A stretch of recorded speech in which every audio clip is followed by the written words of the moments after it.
పవన్ కళ్యాణ్ ధర్మయుద్ధం మొదలుపెట్టాలని శుక్రవారం నాడు అందరికీ ఉద్దేశించి చెప్పాడు. ఈ పాకిస్తాన్‌తో జరుగుతున్నటువంటి ఈ ఉగ్రవాద ఉన్మాద యుద్ధానికి, ఉన్మాదం నాశనం చేయడానికి మోడీ తలపెట్టిన యుద్ధానికి పేరు ఆపరేషన్ సింధూర్ అయితే, పవన్ కళ్యాణ్ దానికి కొంచెం బలం చేకూర్చేలాగా ధర్మయుద్ధం అనే ఒక పేరు తీసుకొచ్చి, దానికొక పథకం జన సైనికుల్ని అలాగే ఎమ్మెల్యేలు అంటే జనసేన ఎమ్మెల్యేని కూడా సూచించారన్నమాట. అది ఏంటి అంటే, జనసేనాని మహాసేనాన్ని కొలవండి. ఆయన బలం మనకుండాలి. మన బలగం అంటే త్రివిధ దళాలు ఇప్పటికే ప్రాణాలు పణంగా పెట్టి పాకిస్తాన్ మీద యుద్ధం మొదలుపెట్టారు. వాళ్ళు ఖచ్చితంగా విజయం సాధిస్తారు. వాళ్ళలో ఎవరికీ ఎటువంటి ప్రాణహాని జరగకుండా, ప్రమాదం జరగకుండా అందరూ సుఖంగా ఉండాలంటే మహాసేననంటే ఎవరంటే సుబ్రహ్మణ్య స్వామి. సాక్షాత్ మనం కొలిచే పార్వతీ పరమేశ్వర్ల కొడుకు సుబ్రహ్మణ్య స్వామి అంటే కుమారుడు కుమారస్వామి అంటారు, సుబ్రహ్మణ్య స్వామి. ఆయన దేవతల యొక్క సేనకే ఆయన అధ్యక్షుడిగా ఉంటాడనమాట. తారకాసుర అంటే కొంచెం పురాణాల్లోకి వెళ్తే తారకాసుర సంహారం కోసం పార్వతీ పరమేశ్వరుల అంశతో ఉద్భవించాడు కుమారస్వామి. అదే మన సుబ్రహ్మణ్య స్వామి. అక్కడ పోర్ట్ఫోలియోస్ ఇచ్చినప్పుడు దేవతా గణాలన్నిటికీ పెద్ద కొడుకు గణపతి అధ్యక్షుడైతే గణాధిపతి, సేనలకు అధిపతి ఎవర్రా అంటే సుబ్రహ్మణ్య స్వామి అన్నమాట. ఆయనని మహాసేనాని అని కూడా మనం కీర్తిస్తూ ఉంటారన్నమాట. దేవతాగణానికి సేనాధిపతి సుబ్రహ్మణ్య స్వామి. అటువంటి సుబ్రహ్మణ్య స్వామిని ఆరాధిస్తే ఆయన ఇచ్చేటటువంటి దైవ బలంతో మన సైనికులకు కానీ, ఇక్కడ యుద్ధంలో పాల్గొన్న ప్రతి ఒక్కరికి కూడా ప్రత్యక్షంగా, పరోక్షంగా అలాగే ప్రధానమంత్రి మోడీ గారు కానీ ఒక దైవ బలం వస్తుంది, చేకూరుతుంది. ఒక నైతిక బలం మనం చేకూర్చాలి. మనం తుపాకులు పుచ్చుకుని మనం ఏదో క్షిపణులు ఎగరేస్తూ మనం ఎలాగ యుద్ధ భూమిలోకి వెళ్ళట్లేదు. మనందరినీ రక్షించడానికి అలాగే తీర ప్రాంతాల రాజస్థాను, పంజాబు, ఈ గుజరాత్ వీటిలో కొంచెం ప్రమాదం ఉందని సరిహద్దు ప్రాంతాల్లో చెప్తారు. అక్కడ కూడా పహారా కాస్తూ ఒక్క ప్రాణం కూడా పోకుండా ఉండడానికి సాధ్యమైనంత వరకు త్రివిధ దళాలు రాత్రింబవళ్ళు ఈ యుద్ధం చేస్తున్నారు. మనం చేయాల్సిందంటే ధర్మ యుద్ధం అని చెప్పి దానికి ఒక స్కీమ్ కూడా చెప్పారన్నమాట. ఆ స్కీమ్ ఏంటి అంటే, సుబ్రహ్మణ్య స్వామి దేవస్థానాలు 6 ఉంటాయి. సుబ్రహ్మణ్య స్వామి షణ్ముఖ అని కూడా అంటారు. షష్ఠి, షష్ఠి అంటే 6, షణ్ముఖ అంటే 6. ఆ షణ్ముఖ యొక్క ఆలయాలు 6 ఉంటాయి. మన దక్షిణ భారతదేశంలో 6 ఉంటాయి. ఆ 6 ప్రత్యేకించినవి. ఆ వాటిల్లో ఏంటంటే పళని అని ఒక మధురై దగ్గరలో ఉంటాయి. పళని అని ఒకటి, అలాగే పరమద చోళి అది కూడా మధురై దగ్గర ఉంటుంది. ఇక ఇది తిరుత్తణి, తిరుచెందూరు, స్వామిమలై అని ఒక చోట ఈ రకంగా 6 క్షేత్రాలు ఉంటాయన్నమాట. ఆయన ఏం చెప్పారంటే ఆయనకి మంగళవారం ఆయనకి చాలా ప్రసిద్ధమైనటువంటి రోజు. ఎవరికి? షణ్ముఖ అనబడే సుబ్రహ్మణ్య స్వామికి.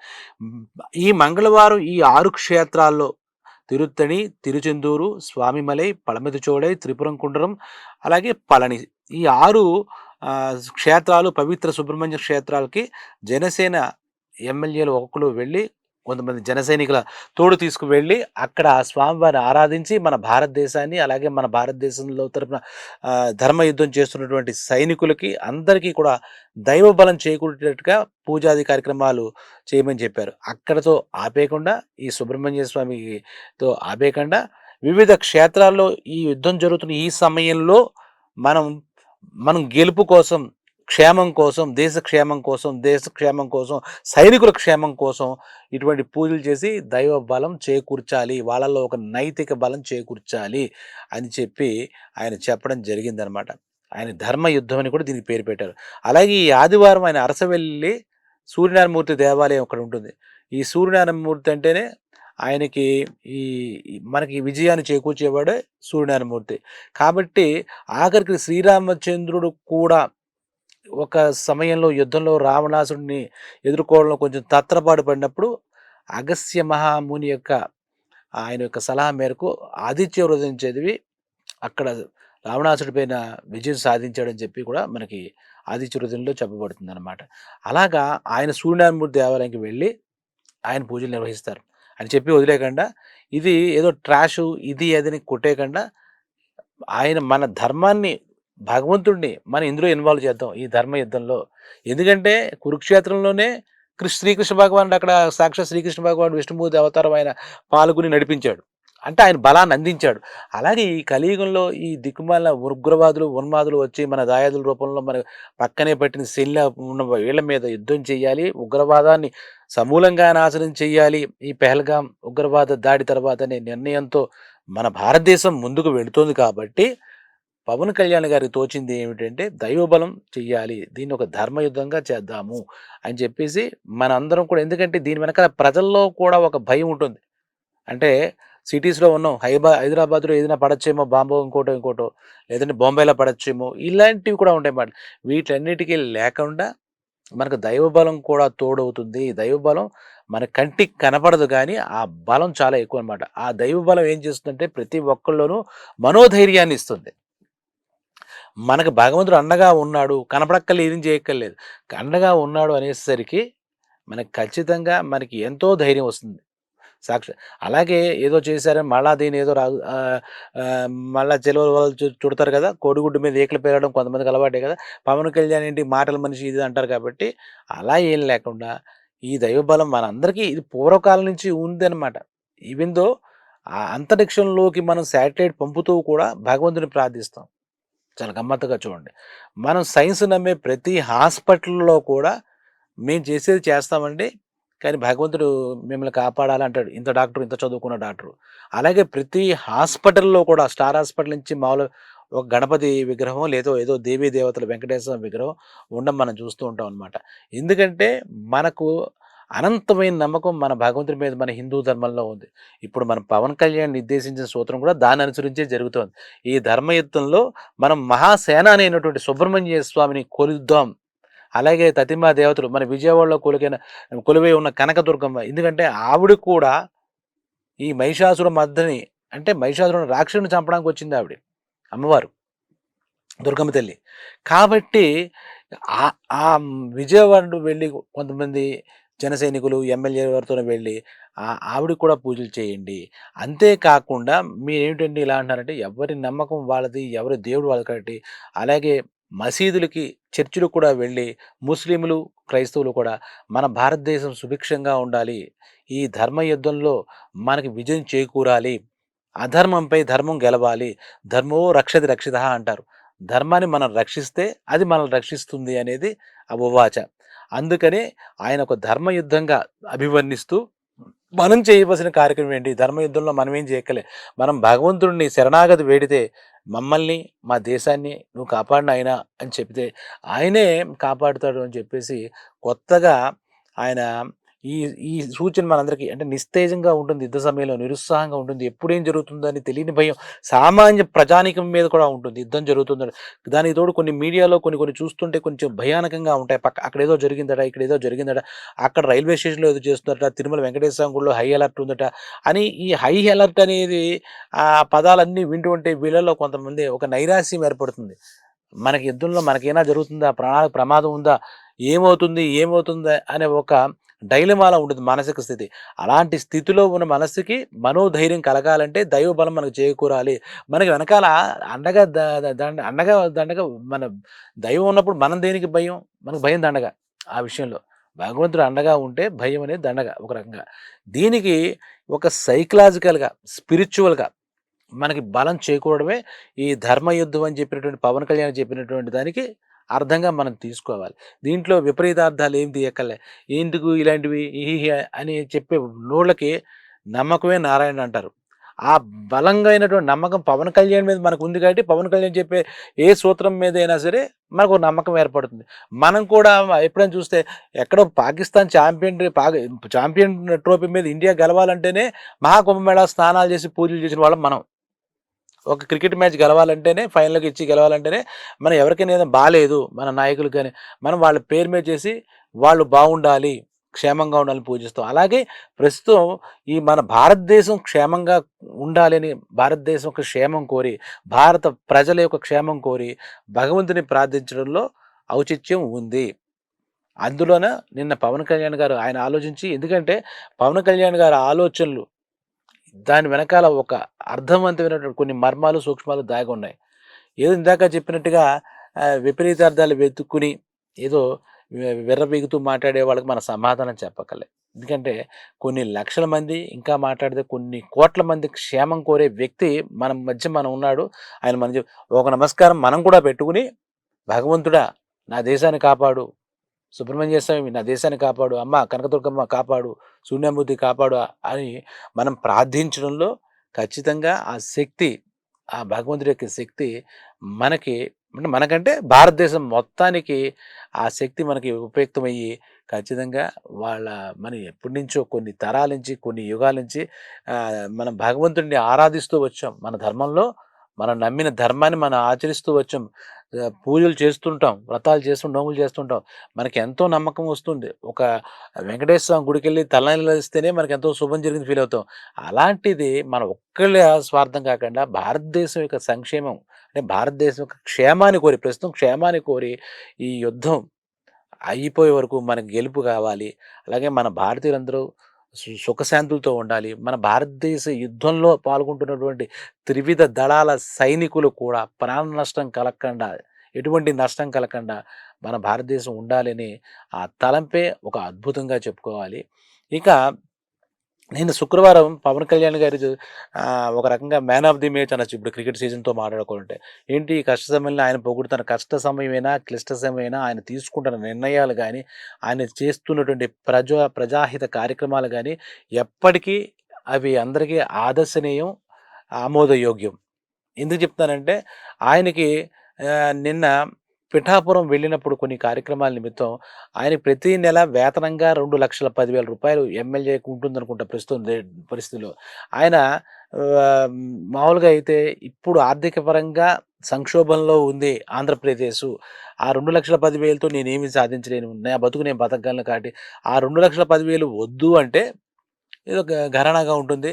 ఫోజు కొట్టాడు, డబ్బులు ఎక్కువైపోయాయి అంటారు కాబట్టి, జవాబుదారీతనంగా ఎమ్మెల్యేకి ఎంత వేతనం ఇవ్వాలో అంత వేతనం ఆయన అకౌంట్‌లో తీసుకుని, దాన్ని ఒక ఆహ్, ఒక మంచి విషయానికి ఆయన వెచ్చించాలని నిర్ణయించుకున్నారు. నిజంగా ఆయనకి హ్యాట్స్ ఆఫ్ చెప్పాలి. తల్లి, తండ్రి లేక ఒక అనాథలుగా బతుకుతున్న వాళ్ళకి, అంటే దిక్కులేని వాళ్ళకి దేవుడే దిక్కయ్యాడు అన్నట్టుగా ఆ అనాథ పిల్లలు కొంతమందికైనా ఆయనకు వచ్చినటువంటి ఆ వేతనం 2,10,000 మందికి 5,000 చొప్పున ఒక అనాథ బాలుడికి అతను చదవడానికి గానీ, అతనికి ఏదైనా అతని లైవ్లీహుడ్ గానీ ఉపయోగించేటట్టుగా పిఠాపురంలో ఆయన నిలబడి గెలిచిన నియోజకవర్గంలో ఒక అనాథ బాలుడికి 5,000 చొప్పున నిన్న మొత్తం 42 మందికి షేర్ అవుతుంది. ఇప్పుడున్న 2,10,000 32 మంది ఉంటే వాళ్ళకి డైరెక్ట్‌గా 5,000 చొప్పున ప్రతి నెల ఇస్తాను అని చెప్పి ఇంకో 10 మందిని కూడా 42 మందిని ఎంపిక చేసి ఇంకో 10 మందికి కూడా వాళ్ళకి ఆ 5,000 చొప్పున అందజేయమని చెప్పి. ఎందుకంటే చీకటిలో ఉన్నవాడికి చిన్న చిరు దీపమే అది ఎంతో ఆసరా ఇస్తుందట. ఇప్పుడు ఈ 42 మంది అనాథ పిల్లలకి ఈయనిచ్చే రూ. 5,000 వాళ్ళ జీవితాలకి, ఎందుకంటే అనాథ పిల్లలంటే అందరికీ లోకుగానే ఉంటుంది. ఎక్కడ అనాదరణే ఉంటుంది అనాథ పిల్లలంటే. వాళ్ళెవరు నా అనేవాళ్ళు లేని వాళ్ళే అనాథలు. అలాంటి వాళ్ళకి మీరు అనాథలు కాదు, మీకు నేనున్నాను అని చెప్పి పవన్ కళ్యాణ్ ఈ రకంగా రూ. 5,000 ఆయనకు వచ్చిన దాంట్లోంచి ఆయనకి వేతనంగా ఇస్తున్నారు. ఎమ్మెల్యేగా అని ఇచ్చేద్దాం అనుకుని తీసుకున్న నిర్ణయం నిజంగా చాలా హర్షణీయం, అభినందనీయం. అలాగే అంతేకాకుండా నేను పదవిలో ఉన్నంత కాలం నాకు వచ్చే జీతం ఈ 42 మంది అనాథలకి ప్రతి నెల వాళ్ళ దగ్గరికే వెళ్ళి, వాళ్ళెక్కడికో ఆఫీస్‌కొచ్చి అధికారులు కలిసి కాదు, వాళ్ళ దగ్గరికి వెళ్ళి డబ్బు ఇచ్చేటట్టుగా, పంపిణీయేట్టుగా ఒక నిర్ణయం తీసుకున్నాననమాట. నిజమే. ఈ 42 మంది పిల్లలు, ఇప్పుడు అనాథలనే పిల్లలు మనం వాడకూడదు. ఎందుకంటే వాళ్ళకి ఆసరాగా ఒక మనిషి వచ్చేసాడుగా పవన్ కళ్యాణ్. పవన్ కళ్యాణ్ వాళ్ళకి అండగా ఉన్నప్పుడు వాళ్ళు అనాథలు ఎలా అవుతారు? ఆ 42 మంది పిల్లల్లో ఎవరు ఎంత గొప్పవాళ్ళవుతారో, ఈయన ఇచ్చినటువంటి చిన్నపాటి చేయూతిది. నిజంగా చెప్పాలంటే చిన్న చేయూతే. కానీ ఈ పెన్షన్‌ల కార్యక్రమాలు వాటిల్లో ఈ ఇలాంటి బాలులు తల్లిదండ్రులు లేని వాళ్ళకి ఉండదు. ఏవో వాళ్ళకి అనాథాశ్రమాలుంటాయి. లేదా ఏదో స్కీములుంటాయి గానీ, ఒక రూ. 5,000 వాళ్ళ అభివృద్ధి కోసం ఎంతో పెద్ద మొత్తంగా కూడా మనం అనుకోవచ్చనమాట. సో, ఆ రకంగా ఆయన నిర్ణయం తీసుకోవడం కూడా చాలా చాలా చాలా అనిపించింది. ఇంకా నిన్నటి రోజు అంటే శుక్రవారం రోజు చూసినటువంటి విషయాలు చూస్తే ఒక పెద్దావిడ 96 ఏళ్ల పెద్దావిడ ఎలా ఉంటాయో అసలు మానవ బంధాలు, సంబంధాలు, అనుబంధాలు అనేదానికి చాలా ఆశ్చర్యంగా ఉంటుంది. నిన్ను చూసి ఫస్ట్ టైమ్ నాకు తెలిసి ఆశ్చర్యపోయాను. ఈయన మీద ఒక ప్రేమాభిమానాలు పెంచుకొని, పవన్ కళ్యాణ్ గారి మీద ప్రేమాభిమానాలు పెంచుకొని ఈయన గెలవాలి, ఈయన గెలిస్తే 10 మందికి మంచి జరుగుతుందని సుమారు 100 ఏళ్ళకి దగ్గరగా 96 ఏళ్ల ఒక పెద్దావిడ, ఆవిడ పేరు పోతుల పేరంటాలు. ఆవిడ పేరు. ఒక పల్లెటూరు. అంటే ఇంకా చెప్తే చదువు, సంధ్య ఏమీ లేనావిడ. ప్రభుత్వం ఇస్తున్నటువంటి పింఛన్ మీద బతుకుతున్న ఆవిడ. ఆవిడ ఈయన గెలవాలి, అధికారంలోకి రావాలి, 10 మందికి మంచి జరగాలనే సదుద్దేశంతో ఆ ఎలక్షన్ టైంలోనే ఆవిడ ఒక మొక్కు పెట్టుకున్నారట. వాళ్ళ ఊరి గ్రామ దేవత వేగులమ్మ అమ్మవారైతే, "అమ్మ పవన్ కళ్యాణ్ మా బాబు గెలవాలి. ఈ మామూలుగా అయితే మా అబ్బాయి 10థ్ క్లాస్ పాస్ అవ్వాలని నేను మొక్కు పెట్టుకుంటా. పిల్లల గురించి తల్లిదండ్రులు అలాగే కావాల్సిన వాళ్ళ గురించి మొక్కులు పెట్టుకోవడం సామాన్యం. ఈ ఈవిడి ఈ పెద్దావిడి పేరంటాలని ఈవిడి పవన్ కళ్యాణ్‌ని ఎంత ఓన్ చేసుకున్నారు. ఆయన భవిష్యత్ తరాలకు ఉపయోగపడతాడని ఎంత బాగా నమ్మారు. నిజంగా ఆలోచిస్తే ఆవిడ మొక్కుబడులు తీర్చుకోవడం కోసం ఆవిడ ప్రతి నెల ఇచ్చే పెన్షన్ 2500 2500 చొప్పున అదంతా పక్కన పెట్టి అప్పటినుంచి మొక్కు తీర్చుకోవాలంటే డబ్బుగా ఆవిడేంటి ఆ వేగులమ్మ గుడిలో అక్కడటువంటి ఆనవాయితీ ప్రకారం గరగలుంటాయి. ఆ గరగలు ఒకటి తయారు చేసి, "అమ్మ నీకు సమర్పించుకుంటాను. అలాగే కళ్యాణ్ బాబు గెలిస్తే నీ గుడిలో పొర్లు దండాలు పెడతాను" అని చెప్పేసి ఆవిడ మొక్కుకుందట. ఆ పోతుల పేరంటాలు. కొత్తపల్లి మండలం కొత్తపల్లి అని ఏదో ఊరుంది. పల్లెటూరు అక్కడ పిఠాపురం నియోజకవర్గమే. ఆ విషయం తెలుసుకొని అంటే ఆవిడ బతకడానికి ఆవిడకి వేరే మార్గం లేదు. కష్టపడి పనిచేసే వయస్సు కాదు. 96 ఏళ్ళు. ఎంతలాగా అంటే అసలు గుండె అలా ఏంటంటే ఎలా అయిపోతుంటే మనంటాం హృద్యంగా అయిపోతుందన్నమాట. అలాంటి మాటలు వింటుంటే. అయితే ఈయన ఆ విషయం తెలుసుకొని పవన్ కళ్యాణ్ గారు ఆ పెద్దావిడని, ఈ పేరంటాలు అనే ముసలావిడని మన పార్టీ క్యాంప్ ఆఫీస్‌కి పిలిపించి, ఆవిడతో కూర్చొని, ఆవిడకి పాదాభివందనం చేసి, ఆవిడతో కలిసి భోజనం చేసి, ఇద్దరే కలిసి భోజనం చేసి, "నమ్మ నా గురించి నువ్వు మొక్కుబడి చెల్లించావా?" అని చెప్పేసి ఆనందపడి చీర పెట్టి, కొంత మొత్తం 50,000 ఎంతో మొత్తం ఇచ్చి, "అమ్మ నీకు నేనున్నాను. నీకు ఏ రకంగాయినా నా కోసం నువ్వు ఈ రకంగా అమ్మవారిని ప్రార్థించడం" అంటే మన కోసం మనం ప్రార్థించుకోవడం అనేది మామూలే. కానీ ఎదురు వ్యక్తి గురించి ప్రార్థనలు చేయడం గానీ, పూజలు చేయడం గానీ, మొక్కుబడులు పెట్టుకోవడం గానీ, నిజంగా చాలా పెద్ద మనసుండాలి.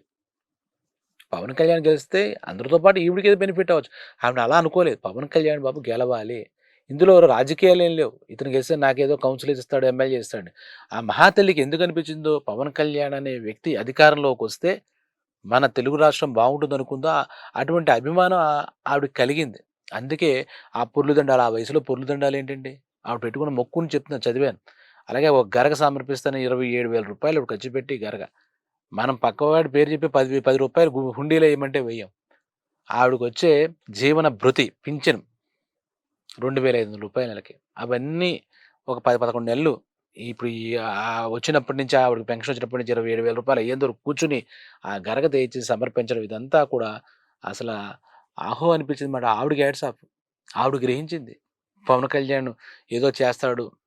అలాగా ఈ పవన్ కళ్యాణ్ ప్రస్తుతం ఒక మాటలో చెప్పాలంటంటే నిన్న చెప్తే గనక 10 ఏళ్ల పిల్లల దగ్గర నుంచి పండు ముసలి దాకా 10 ఏళ్ల పిల్లకి ఆయన ఏదో చేశాడు. మనం భూమి మీదకొచ్చాం. మనం ఏదో ఒకటి చేసి వెళ్ళిపోవాలి. ఏదో సినిమాలో చూపించినట్టుగా మనం ఏం చేద్దాం? మన జన్మభూమికి ఏం చేద్దాం? మన భరత భూమికి ఏం చేద్దాం? అది మనం చేసి వెళ్ళాలనే సంకల్పంతో ఆయన వచ్చాడు కాబట్టి నిన్న చాలా ఈ హృద్యంగా ఉన్నాయన్నమాట ఇవన్నీ కూడా. హృదయం కరిగిపోతుంది నిజంగా. ఆ పెద్దావిడకి ఏమీ తెలీదు. చాలా అమాయకురాల్లా ఉన్నారు చూస్తే. ఆవిడతో ఫోటో తీసుకెళ్ళి అమ్మ అని చెప్పేసి కౌగిలించుకుని నిజంగా ఎక్కడో గాని ఇలాంటివి జరగమాడ. ఎందుకంటే ఆయన మన సంస్కృతికి, సనాతన ధర్మానికేమో వారధిగా ఉన్నారు. మన సంస్కృతికి సారథిగా ఉన్నాడాయన. ఇంకా ప్రతి విషయంలో కూడా సంప్రదాయాలు గౌరవించాలి, పెద్దల్ని గౌరవించాలనేది ఆయన ఒక మోడల్‌గా మనందరికున్నారు. ఇప్పుడు చూసాం అంతకుముందు గెలిచినప్పుడు పెద్దలకి పాద నమస్కారాలు చేసి చిరంజీవి గారికి, వాళ్ళ అమ్మగారికి, వాళ్ళ వదిన గారికి. ఆ రోజు చూస్తే ఈరోజు నిన్న కూడా ఒక పాద నమస్కారం చేయాలి అన్న భారతీయ సంస్కృతికి సంబంధించిన అంటే భారతీయ సంస్కృతికి ఒక ప్రతిబింబం లాంటి ఒక పనికి ఆయన ఎప్పటికప్పుడు మనందరికీ కూడా ఆదర్శప్రాయమే. మర్చిపోతున్న సంప్రదాయాలు, మర్చిపోతున్న సంస్కృతులు వీట్లికి నిజంగా అన్నిటికి మించి సనాతన ధర్మానికి ఆయన పాటుపడుతున్నారు. కాకపోతే ఓర్వలేని, అసూయాపరులైన కొంతమంది ఉంటారు. వాళ్ళు ఎప్పటికప్పుడు ఏడుస్తూ ఉంటారు. అదే శ్రీరామ రక్ష ఆయనకి. నిజం చెప్పాలంటే అవే ఆ ఏడుపులే ఆయనకి ఆశీస్సులవుతాయి. అలాగే ఎంతోమంది ఆయన అనుసరిస్తున్న నేను తెలిసినటువంటి విషయంలో అభిమానిస్తున్న, ఆరాధిస్తున్న జన సైనికులు గాని, అలాగే వీర మహిళలు గాని, ప్రజలు గాని కూడా ఈయన చూపిస్తున్న బాటలో ఖచ్చితంగా వెళ్తారు. ఇప్పటికి గమనిస్తే గనక పెద్దవాళ్ళకి ఒక నమస్కారం చేసి, పాదాభివందనం చేసి, వాళ్ళ ఆశీస్సులు తీసుకోవాలి అని ఒకటి గాని, 2 మనం మర్చిపోయి ఏదో ఇది వెళ్తున్నాం, ఎటు వెళ్తున్నామో తెలియని దారిలో భగవంతుడు మనకి శక్తినిస్తాడు. దీంతో ఒక మాట చెప్పాలంటే భగవద్గీతలో కృష్ణుడు ఒకటి చెప్తాడనమాట. ఎవరైతే ఉత్తముడు తను ఆచరించి, పాటించి ఒక ధర్మాన్ని అనుసరిస్తే అతన్ని బాటలో చాలామందెళ్తారు. అతన్ని చాలామంది అనుసరిస్తారు.